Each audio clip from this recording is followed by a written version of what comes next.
Wow, on a gagné, on a gagné, on a gagné, on a gagné, on a gagné, on a gagné. T'as gagné, t'as gagné. Demandez-moi pourquoi. Demandez-moi pourquoi. Botu nanga nini bande konanga. En tout cas, te non. Nzamba malamu tolongi, tolongi. Lelo, Paul Kagame alingi asala kimiana président Fachi. Paul Kagame veut faire la paix avec Fachi. Et Apo est maintenant poursuivi officiellement par la RDC. Donc c'est fini pour Apo et c'est fini pour Paul Kagame. Comme Apo est maintenant poursuivi officiellement par la RDC Congo, Kagame n'a pas de choix, il doit faire la paix. Une occasion en or lui avait été donnée à Luanda pour faire la paix et sortir de cette situation, de ces conflits tête haute. C'est-à-dire qu'il y a un accord, il n'a pas été vaincu sur terrain, mais Kagame a voulu jouer au malin. Et maintenant, ça tourne contre lui. En tout cas, merci. J'ai fait une vidéo hier pour vous parler des minerais qui ont été découverts dans le secteur du Congo central. Les coltans, le cuivre, beaucoup d'autres minerais là-bas. Ce qui va créer directement ou indirectement environ 8 500 000 emplois. Ça, c'est selon l'expert congolais qui a annoncé la nouvelle. Donc, regardez mon émission d'hier. Vous allez voir cela. Donc, là, on quitte l'est du Congo avec tous les minerais qu'il y a. Les minerais n'ont pas disparu. Maintenant, on va à l'ouest du Congo avec beaucoup de minerais aussi. Je reviens d'abord sur la nouvelle de Apo. Je vais vous lire. Ça a été publié. Si vous allez sur internet, il y a beaucoup de sites qui en parlent. Il y a BBC. DR Congo accuses Apple of using conflict mineral. Ça a été publié il y a 13 heures. Aujourd'hui, c'est le 17 décembre 2024. Un jour, one day ago. Ça, c'est Courthouse News Service. Democratic Republic of Congo sues Apple over allegations of illegal and bla bla bla bla bla. Benzinga, 14h, il y a 14h. DR Congo fires first salvo, files complaints against Apple over bla bla bla bla bla. Donc il y a beaucoup de sites qui en parlent aujourd'hui. Je vais vous parler de ce que Barons dit de cela aujourd'hui. En tout cas, je suis très content.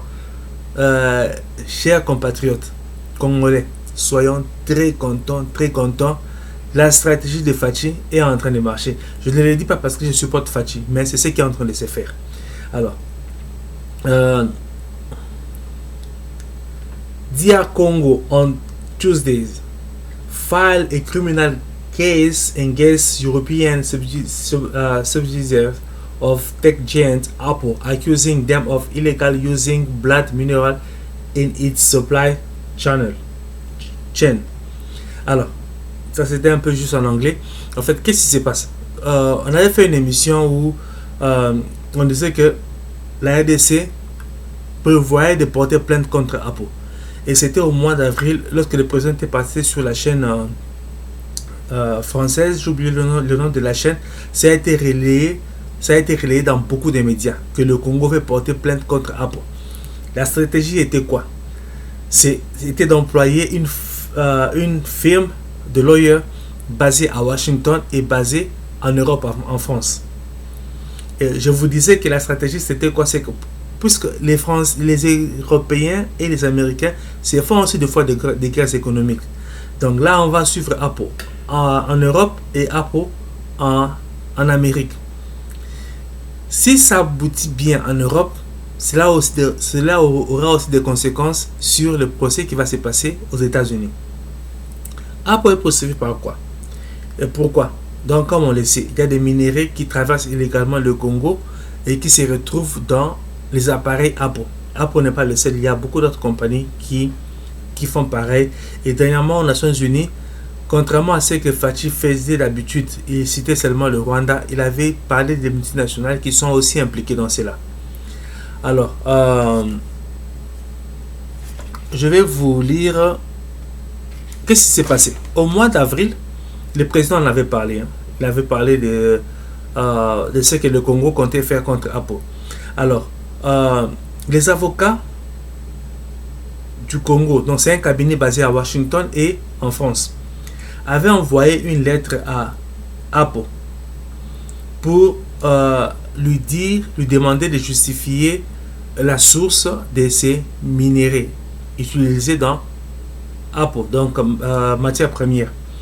Alors, Apo avait dit que c'était des minéraux qui étaient clean, pas des minéraux de sang. Et les avocats avaient demandé à Apo de prouver cela. Apo a répondu, mais ce n'était pas une réponse vraiment convaincante. Et lors de la première adresse, le premier courrier qui avait été envoyé à Apo avait un peu boudé les avocats de la RDC. Il avait réceptionné le colis sans dire qu'il avait réceptionné, donc il avait un peu boudé. Bon, Apo, c'est une grande multinationale, ils ont beaucoup d'argent, donc ils faisaient le gros dos. Alors, qu'est-ce qui se passe? Au mois de juin, les avocats du Congo disaient qu'ils avaient encore beaucoup d'autres preuves pour incriminer Apo. Et là, ils ont fini par porter plainte officiellement contre Apo. Ils l'ont fait en Belgique et en France. Ils ont commencé par là. Alors, qu'est-ce qu'ils disent? La plainte est contre Apo est accusé d'abord de crimes de guerre, participation aux crimes de guerre, parce qu'en fait, les minéraux que Apo achète du Rwanda donnent des moyens au Rwanda pour envoyer ses troupes au Congo et tuer des Congolais pour extraire les minéraux et les vendre à Apo. Alors, deuxième accusation, c'est que c'est aussi un blanchiment d'argent, parce qu'en fait, les minéraux de sang ont été interdits ici aux États-Unis. Alors, c'est un blanchiment. Qu'est-ce qui se passe? Je pense que, si j'ai bien compris, les subsidiaires de Apo en Belgique et en France, ça doit être eux ou elles qui achètent du Rwanda les minéraux. Et voilà pourquoi le Congo a porté plainte contre eux d'abord. Et puis, à forgery, c'est-à-dire qu'il y a des faux documents qui ont été produits. Lors de l'interview du président, il avait dit ceci, Tshisekedi. Il avait dit qu'il y avait des ONG au Rwanda qui étaient complices du gouvernement rwandais, qui produisaient des documents comme quoi les minéraux qui Apo acheté du Rwanda, c'était des minéraux qui venaient du Rwanda, qui étaient clean. Donc ça, ce sont des faux documents, parce qu'il y a des rapports des Nations Unies qui montrent que les minéraux viennent du Congo. Alors, déception, c'est quoi? C'est qu'en fait, Apo a menti à ses clients ou aux gens qui achètent ces appareils que les minéraux, ce sont des minéraux clean, propres. Donc, il n'y a pas de sang dedans. Alors, il y a ces 4 accusations-là qui pèsent contre Apo. Comme je l'ai dit, donc la plainte a été portée contre les subsidiaires de Apo en France et en Belgique. Cela a été fait. Donc, je vous ai mis des liens sur Internet qui viennent d'être publiés il n'y a même pas 24 heures. Donc, vous pouvez aller taper RDC sous Apo, vous allez voir tout cela. Alors, l'avocat de la RDC basé à Washington, Robert Amsterdam, dit ceci, que ça c'est first salvo of judicial actions. C'est-à-dire qu'il y aura beaucoup d'actions judiciaires ou de procédures judiciaires contre Apo. Ça, c'est la première étape. L'avocat du Congo basé à Paris, William Borden, dit que ça, en fait, ça c'est la première étape pour que Apo fasse face à ses responsabilités, que c'est une grande multinationale, donc elle doit savoir les conséquences de ce qu'elle est en train de faire. Donc Apo doit être responsable pour cela. Et puis l'avocat congolais du Congo basé en Belgique, Christophe Marchand, il dit que voilà, donc ça c'est voilà, je pense qu'il a dit aussi la même chose, hein, que voilà, donc il y a des minéraux de sang qui se retrouvent dans les appareils de Apo. Et là, ils sont en train de dire, et voir les avocats parler ainsi, c'est qu'ils sont sûrs de gagner le procès.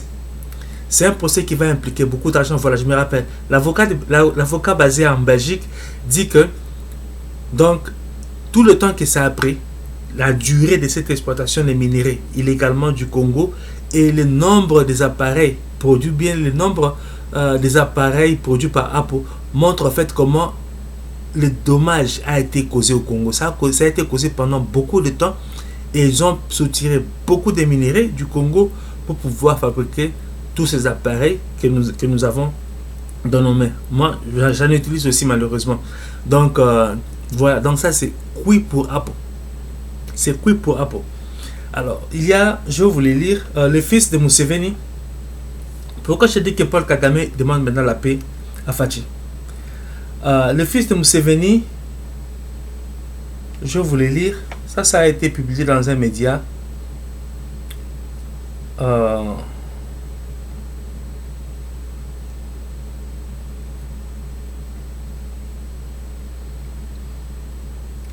Je m'excuse, donnez-moi du temps. Voilà, je vais vous les montrer.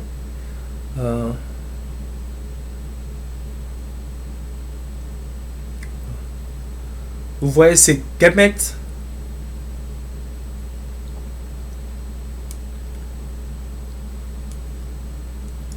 Kemet Otip Africa. Je m'excuse, je ne vois pas bien. Alors, qu'est-ce qu'ils disent? Ils disent que le fils de Museveni dit ceci. Le président Kagame est un homme extrêmement pacifique. Je sais qu'il veut la paix en RDC. Je vais rendre visite à mon grand frère, son excellence Tshisekedi, pour demander la paix, a déclaré le fils de Museveni. Rappelez-vous que lorsque Félix Tshisekedi menaçait le Rwanda, il disait qu'on pouvait atteindre le Rwanda à partir de Goma. Quelle était la réaction du fils de Museveni? Que cela allait tourner mal contre le Congo si le Congo osait faire une telle chose. Maintenant, il dit qu'il va venir au Congo. Il va venir au Congo rencontrer le président Tshisekedi pour demander la paix.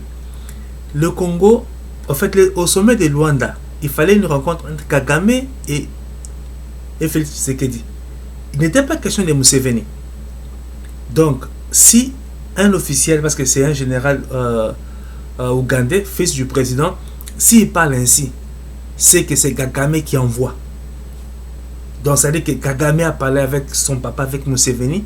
Et voilà, donc ils sont en train de l'envoyer. Ils vont l'envoyer maintenant, pourquoi?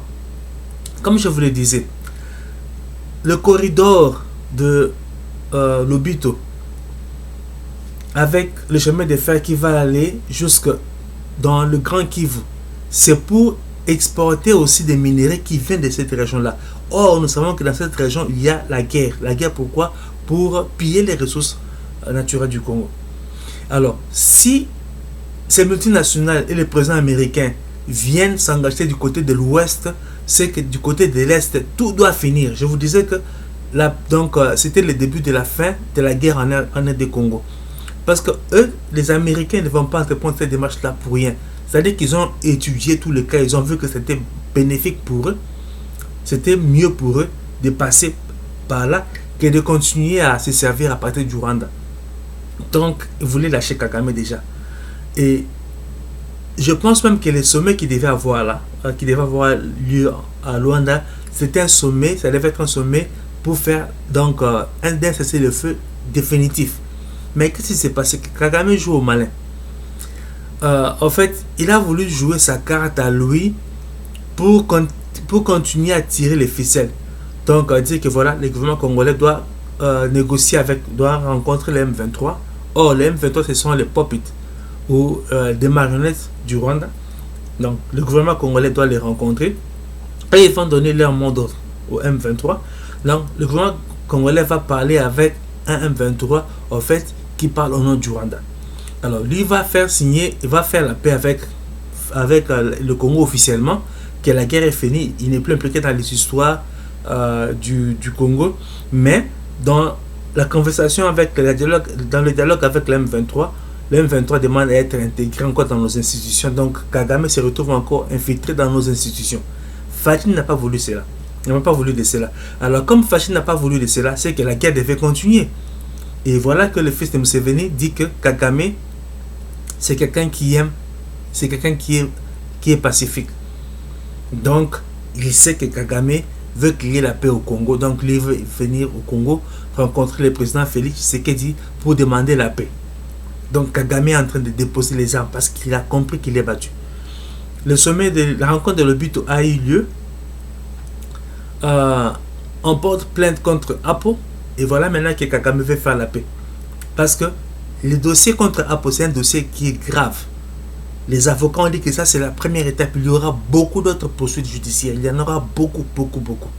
Alors, si Apo est reconnu coupable de se servir des minéraux du Congo, c'est que c'est lui par qui Apo passait pour soutirer ces minéraux est aussi coupable. Donc, le Rwanda est aussi coupable. Même si le Rwanda ne fait pas partie de la Cour pénale internationale, je pense qu'ils n'ont pas signé cette convention-là. Il y aura toujours d'autres moyens pour faire pression au Rwanda. Donc là, c'est Kagame qui a raté une opportunité en or de se tirer de cette affaire tête haute, qui n'avait pas été vaincu sur le terrain. Donc comme il avait refusé, c'est que la guerre devait continuer. Et s'il veut maintenant faire la paix, c'est qu'il reconnaît que sur le terrain, il n'en pourra plus. Il ne pourra plus rien faire. Surtout que le procès contre Apo, il a maintenant commencé.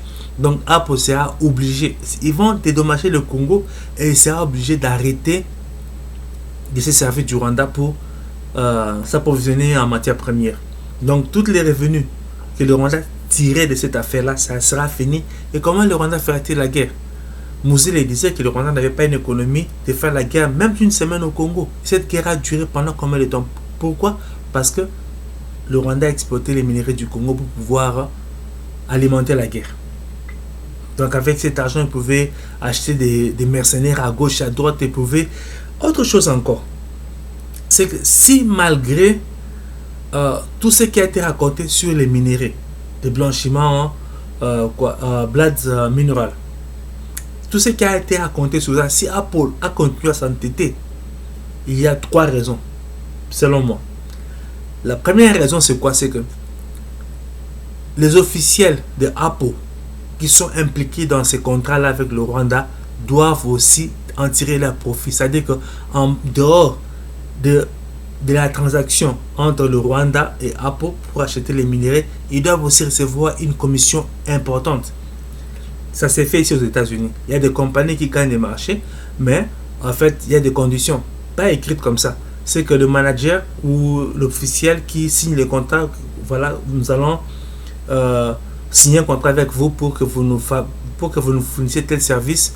En retour, il s'attend à quelque chose. Si vous ne le servez pas, il va rompre le contrat, il peut signer le contrat avec quelqu'un d'autre. Même si ça s'est fait. Là, j'en parle parce qu'en fait, il y a une compagnie, bon, je connais bien l'affaire, qui a fait cela, ici aux États-Unis. Donc, c'est monnaie courante. Alors, ces managers-là de Apple qui sont impliqués dans ces contrats-là doivent être servis très bien par le Rwanda pour pouvoir maintenir Apple dans ces contrats, de 1 et puis de 2. La deuxième raison, ça peut être que le Rwanda doit les avoir rassurés que ils vont impliquer Fachi dans ces trafics-là. Donc ne vous en faites pas, ça c'est du bruit, donc on va lui donner aussi quelque chose, il va se taire, ça va continuer. Mais Fachi n'a pas fléchi. Donc ça montre le caractère incorruptible de Fachi. Je ne suis pas en train de dire que Fachi est parfait, je ne suis pas en train de dire qu'il ne peut pas être corrompu quelque part. Je parle de ce dossier-là, ça montre que dans ce dossier-là, Fachi, il n'a pas cédé. Il avait déjà dit à Goma, une fois, lors de son premier mandat, que s'il devait mourir pour que la paix revienne au Congo, il allait le faire. Il était catégorique. Alors, si Fachi est catégorique et que les managers de Apple veulent demeurer dans le contrat, dans ce business-là, troisième option, c'est qu'il faut corrompre tous ceux qui sont sur la chaîne de décision, qui peuvent prendre des décisions, poser des actes qui vont faire du mal au Rwanda. Donc il faut corrompre. Ça peut marcher à un moment. Mais quand le gouvernement congolais engage un avocat, un cabinet d'avocats comme celui-ci, basé à Washington et puis à Paris, c'est quoi? C'est que les avocats savent aussi qu'il y a beaucoup d'argent impliqué dans cette affaire. Donc si gagnent les procès, ils seront aussi très bien servis. Alors, Vous savez, aux États-Unis, hein, je vous dis, il y a des avocats. Lorsque vous avez un problème, vous le contactez, vous l'engagez comme votre client, vous allez gagner le procès. C'est un système où les avocats se connaissent avec des juges. Il y a, je connais quelqu'un, ça c'est lui-même qui me l'a dit. Il avait un problème. Il avait fait un accident. Il avait donc il conduisait, il était ivre. Il avait fait un accident, c'était un cas grave ici. Donc on devait lui ravir son permis de conduire, beaucoup de choses. Alors il a appelé un avocat pour lui dire que voilà ce qui se passe. Est-ce que si je vous engage, est-ce que vous allez résoudre ce problème pour que mon permis ne soit pas révoqué? L'avocat lui dit, si tu me payes autant, je vais le faire. Il dit, si tu me payes autant, je vais le faire. C'est-à-dire que l'avocat il savait que voilà, il a la capacité de changer les choses. S'il fallait seulement un procès entre lui, l'avocat qui représente ces messieurs-là et le ministère public ici, l'avocat ne pouvait pas avoir une telle assurance. S'il avait telle assurance, c'est qu'il connaissait le circuit. Comme un ami me disait ici que voilà, ici, quand vous avez un procès, par exemple, un procès contre une grande compagnie, cette grande compagnie-là va engager le meilleur avocat. Parce qu'ils connaissent les meilleurs avocats. Les avocats, quand ils prennent ces dossiers-là, ils gagnent toujours. Alors, pour vaincre cette compagnie-là qui va engager un grand avocat, vous devez aussi engager un autre grand avocat. Alors, donc, ça c'est une bonne stratégie de Fachi qui est en train de marcher. Voilà pourquoi je vous dis que je suis vraiment, vraiment, vraiment content. Donc, donc Tolongi. Kagame veut baisser, donc il veut arrêter la guerre parce qu'il se rend compte que les carottes sont cuites pour lui et même pour Apo, parce qu'il y a les rapports des Nations Unies qui montrent que les minéraux quittent le Congo pour aller au Rwanda. Maintenant, qu'est-ce qui va se passer? Toute cette histoire de FDLR que le Congo utilise pour combattre le M23, tout ça, ça va tomber à l'eau. Ça va tomber, ça va tomber, ça va tomber, ça va tomber. Donc, tu gagné Tolongi. Donc, les carottes sont cuites pour Apo, qui va dédommager le Congo, et c'est fini pour Kagame. J'ai lu. Alors, quand on a partagé les messages ici du fils de Museveni dans le groupe, alors il y a un ami qui a, je le salue, je ne vais pas dire son nom, si monsieur il va se reconnaître. Alors, j'ai réagi, je lui ai dit ceci, que je lui disais, mais certains ne me croyaient pas. Avec ce nouveau chemin de fer, c'est la fin de la guerre. Alors il répond, il me dit, pour une fois, tu peux avoir raison. Et moi je réponds, je lui dis, pour une fois, beaucoup de mes prédictions se sont réalisées. Et nous avons officiellement porté plainte contre Apo en France et en Belgique. Kagame n'a plus de choix, donc il doit négocier. Et il répond, Talayo Lisusu, Bandimio, comme Vantard. On a gagné. Vous voyez, émission on a salé président beaucoup. C'est on va casser vivacité. Il y a des émissions qui sont un peu fatiguées parce que bon, fois avec tout ce qu'on a fait, il faut faire une émission. Donc, il y a fatigué moi aussi, mais là vraiment, malgré tout ce que j'ai fait, je suis vraiment, vraiment content. Vous savez, nous qui parlons du Rwanda, nous qui critiquons le régime rwandais dans les médias comme ça, nous sommes à féliciter parce qu'en fait, nous sommes des gens en fait reconnus parce que ne vous en faites pas, des services secrets rwandais, ils suivent nos chaînes, ils savent tout ce qui, donc ils savent que voilà, celui-là dit ceci, celui-là dit cela. Donc s'ils ont la possibilité de nous faire du mal, ils vont pas hésiter. Donc nous mettons nos vies en danger en parlant de cette histoire. Mais s'il y a la paix, ça sera bon pour tout le monde. Pour le peuple congolais, ça sera bon. Pour le peuple rwandais, ça sera bon. Pour nous, non, ça sera bon pour tout le monde. Et que la paix revienne dans la grande région, dans la région des Grands Lacs. Beaucoup de gens sont morts. Beaucoup de Congolais sont morts. Beaucoup de Rwandais aussi. Tous ces rebelles qui tombent sur le champ de bataille, ça doit finir. Ça doit finir. Donc il fallait que la stratégie de Fachi marche ainsi pour que les choses finissent. Et puis les Américains, en venant avec cette histoire des corridors de Lobito, ils n'ont pas de choix. Parce que la façon dont la Chine est en train de signer des contrats avec le Congo est en train d'acheter les minéraux au Congo, les minéraux dont ils ont besoin pour la technologie des smartphones, énergie clean, voitures électriques, ils en ont besoin. La Chine est en train d'acheter. Et maintenant, ils sont dans une guerre économique avec la Chine. Ils ne veulent pas vendre la technologie avancée à la Chine. Et la Chine ne veut pas leur vendre les minéraux utilisés dans cette technologie avancée. Donc, ils doivent aller les chercher quelque part. Donc là, les choses sont vraiment compliquées et nous devons en tirer profit. Nous devons en tirer profit. En tout cas, merci beaucoup. J'arrive à la fin de mon émission. Je vais saluer Jean-Claude Kadima. Merci pour le commentaire, Jean-Claude Kadima. Merci beaucoup. Merci. Tous les gens, les followers là, je sais que ça fait un bon bout de temps que je n'avais pas fait des émissions, mais je suis revenu. Donc revenez aussi. Vous qui commentez, donc revenez. Likez cette vidéo, commentez, partagez. En tout cas, dites aux Congolais que Tolongi. Si vous avez suivi mon émission sur le corridor de Lobito, j'avais dit que c'était le début de la fin de la guerre. J'avais vu ce qui s'est passé. Certains ne croyaient pas. Certains ont critiqué qu'est-ce que nous allons tirer de cela, bla. Voilà, la fin de la guerre à l'Est. C'est ce que nous tirons de cela d'abord. Après, plus d'exploitation et d'exportation de nos minéraux qui va gonfler encore la caisse de l'État, qui va permettre encore d'envoyer plus d'enfants gratuitement à l'école, de permettre encore à plus de Congolais d'avoir accès gratuitement aux soins de santé, construire encore beaucoup plus d'infrastructures, donc rendre le Congo encore plus beau. Il y a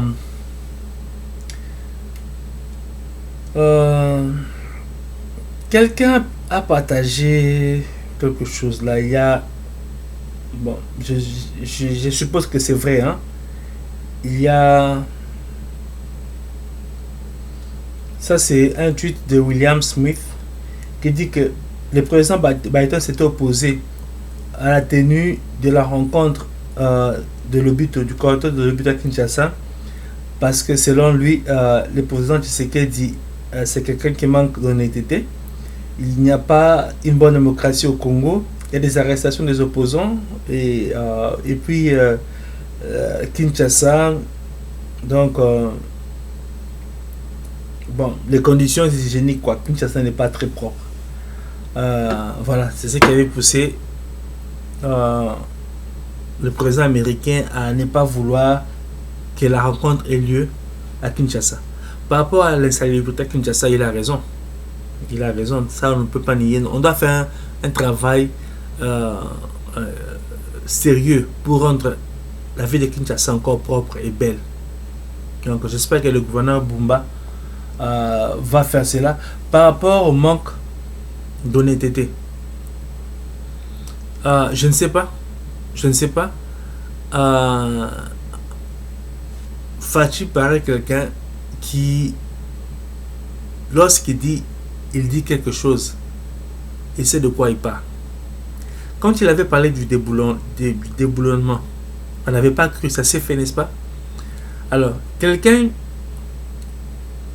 qui dit une chose comme ça, dans ce cadre-là, et la réalise, c'est quelqu'un qui voit ce que les gens ne voient pas. Et Fachi est un fin diplomate. Des fois en diplomatie, il ne faut pas révéler sa face. Peut-être que c'est ce que le président américain appelle manque d'honnêteté. Donc il fait peut-être que Fachi révèle sa face clairement. Il y a un autre officiel américain qui avait dit que Fachi c'est une tortue qui change de nature. Donc on ne sait pas comment en fait deal with him. Comment je vais dire ça? Donc on ne sait pas comment traiter avec lui. Surtout en Occident. Parce qu'en fait c'est une tortue qui change de nature. Donc il fait les choses lentement en changeant de nature. C'est que des fois vous le croyez, vous l'attendez à gauche, il sera à droite. Rappelez-vous, avant, dans la coalition, avant la fin de la coalition FCC Cash, il était à Brazzaville. Il dit que voilà, on reste dans la coalition FCC Cash, blablabla. Bla, bla, bla. Et puis, il envoie en mission le Premier ministre Ilunkamba et le ministre de Justice dans l'espace Grand Katanga, pendant qu'ils sont là-bas à Kinshasa, des ordonnances des magistrats. Il a ordonné là. Donc, quand il avait dit qu'on reste dans la coalition, c'était juste pour distraire les gens. Ce n'était pas pour montrer sa stratégie. Alors, je pense que c'est quelque chose qui est bon pour lui, qui est bon pour le Congo. Peut-être que le président américain n'a pas aimé cela. Il appelle ça peut-être manque d'honnêteté parce que si on comprend son jeu, on pourra le piéger. Donc il doit faire ça. Et puis bon, pour nous, un président qui augmente le budget là où il est, qui accorde les soins de santé gratuitement aux gens, aux Congolais, l'enseignement gratuit aux Congolais, le président américain peut le juger comme il veut, mais bon, en fait, nous Congolais, nous tirons profit de ce régime de fatigue. Donc, arrestation des opposants, des figures d'opposition. La justice est là.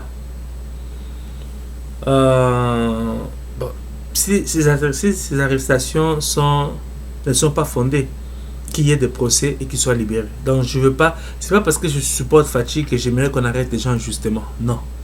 Ça fait mal d'être arrêté injustement. Donc il y ait des bons procès, que les gens soient libérés. Voilà. Donc c'était un peu une longue émission aujourd'hui. Et c'est mon makasi. Donc là je m'arrête là. J'ai eu beaucoup de problèmes techniques. Il y a certains appareils que je connecte pour animer mon émission qui n'ont pas pu fonctionner aujourd'hui. Mais bon, j'ai voulu partager cette bonne nouvelle avec vous. En tout cas, merci beaucoup. Merci de m'avoir suivi. Si vous ne l'avez pas encore fait, commentez, partagez et likez cette vidéo. Surtout, n'oubliez pas, abonnez-vous à votre chaîne. Invitez vos amis, vos camarades de classe, vos collègues, ainsi de suite, à s'abonner. Nous sommes environ 1500 abonnés, pas beaucoup. On n'a pas commencé cette activité il y a longtemps, c'est vrai, mais on peut faire mieux. Donc, c'est encourageant pour moi que vous vous abonniez, que vous commentiez, que vous partagez. Ça va me donner encore plus de motivation, donc, de faire beaucoup, d'aller plus loin. Et surtout que voilà, il y a des gens qui savent voir le futur. Ça, c'est un don, c'est pas donné à tout le monde. Mes amis savent que le plus souvent, même dans nos forums, mes prédictions, des fois, ils sont contre. Ils vont dire que voilà, toi, bla bla bla bla bla, bla. Ça c'est fait, j'avais raison. Il y en a beaucoup. Je leur ai dit que voilà, ça sera comme ceci, ça sera comme cela. Ils avaient douté, ils ont vu cela, ça s'est réalisé. Ça, c'est un don. Et ce n'est pas tout le monde qui a ces dons-là. Donc, suivez-moi. Certaines de mes analyses, vous n'allez peut-être pas les aimer, mais vous allez voir que ça va se réaliser. Merci beaucoup. Donc, à la prochaine. Bye.